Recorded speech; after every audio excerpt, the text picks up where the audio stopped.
تو پھر نہ نکالا جائے۔ ہاں اگر کسی چیز کی کبھی ضرورت پیش آ جائے، حکومت کی جانب سے کوئی معاملہ آ جائے، اب اس کے علاوہ کوئی حل ہی نہیں ہے، تو ایسے وقت میں قبروں کو منتقل کیا جا سکتا ہے، قبر منتقل کیے جا سکتے ہیں۔ امت مرحومہ ہے، زندوں کے ساتھ جس طریقے سے برتاؤ کیا جاتا ہے ایسے ہی مرنے کے بعد بھی اس امت میں برتاؤ ہوتا ہے۔ اسی لیے تو اس کے اندر جان نہیں ہے مگر روح وہاں پر ٹھہری ہوئی ہوتی ہے، روح وہاں پر موجود ہوتی ہے۔ جس کی روح قوی ہوتی ہے وہ ایسے اثرات کو محسوس کرتی ہے اور دوسروں کو بھی محسوس کرواتی ہے۔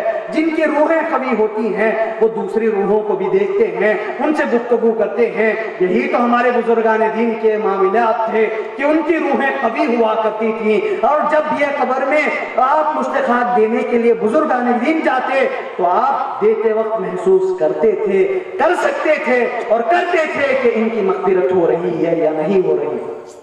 اور جب نماز جنازہ پڑھاتے تھے تو سوائے قوم مہدویہ کے اندر کسی کے پاس یہ عمل نہیں ہے کہ نماز جنازہ کے اندر اپنے سروں کو اللہ اکبر کہتے ہوئے آسمان کی طرف اٹھائیں۔ کسی کے بھی پاس نہیں ہے سوائے قوم مہدویہ کے پاس، سوائے قوم مہدویہ کے کوئی بھی نماز جنازہ کے اندر اپنے سروں کو آسمان کی طرف نہیں اٹھاتا۔